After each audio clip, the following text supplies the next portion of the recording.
Hello বন্ধুরা, তোমাদেরকে শ্রী ব্লগে স্বাগত জানাচ্ছি। এই দেখো, মা আজকে একটা রেসিপি করতে চলেছে, সেটা তোমাদেরকে দেখাবো। চলো, এই দেখো আমাদের আলুর শাকের গাছ লাগিয়েছিল।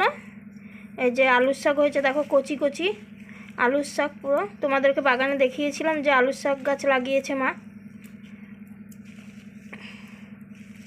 সেই আলুর শাকগুলো আজকে ভাজা করবে। এই যে বড় চিংড়ি মা কেটে ধুয়ে রেখে দিয়েছে আলুর শাকে দেওয়ার জন্য। চিংড়ি মাছ দিয়ে আলুর শাক দিয়ে আজকে ভাজা করা হবে। মা কত সুন্দর করে আলুর শাকগুলো কুচি কুচি করে কেটে নিয়েছে।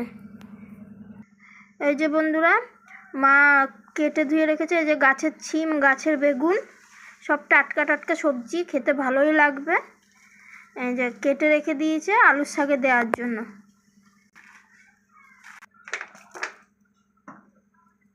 এই যে গ্যাসে কড়াই বসিয়ে দিয়েছে। কড়াইয়ে তেল গরম দিয়ে দিয়েছে। তেল গরম হলে আর বেগুন আর ছিমটাকে ভেজে নেবে। এই যে বন্ধুরা, বেগুন আর ছিমটাকে ভেজে নিচ্ছে।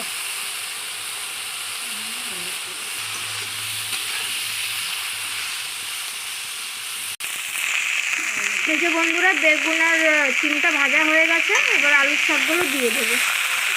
এই যে আলুর শাকগুলো দিয়ে দিচ্ছে ভাজার জন্য তেল দিয়ে।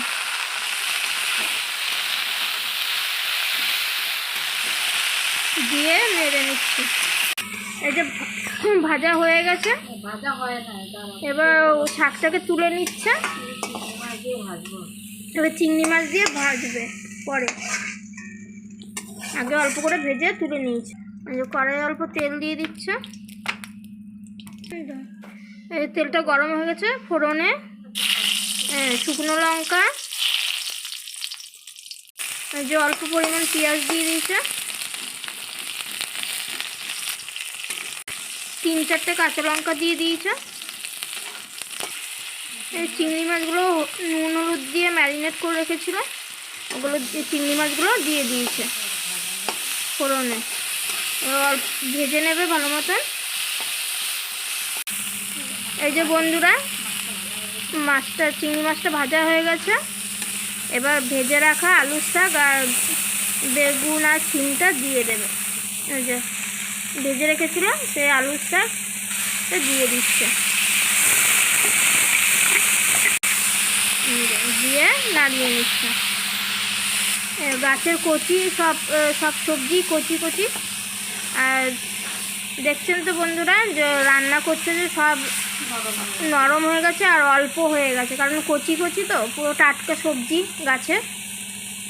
আর বিভিন্ন জনে বিভিন্ন রকম পদ্ধতিতে রান্না করে, কিন্তু আপনারা এই পদ্ধতিতে রান্না করে দেখবেন অবশ্যই ঘরে।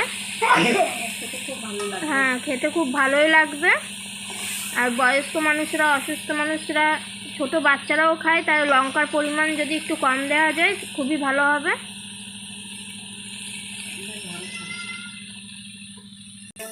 এই যে বন্ধুরা, শাকটা ভাজা হয়ে গেছে, দেখতে অসাধারণ সুন্দর লাগছে। এবার তুলে দেবে।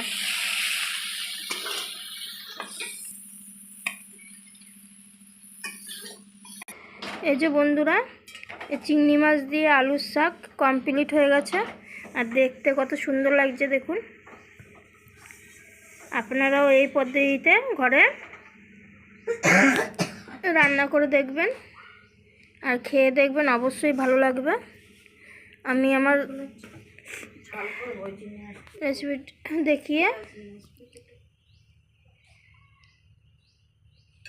রেসিপিটা দেখিয়ে আমি আমার ভিডিও ব্লগটি এখানেই শেষ করছি বন্ধুরা। আর আপনারা যে আমার ভিডিও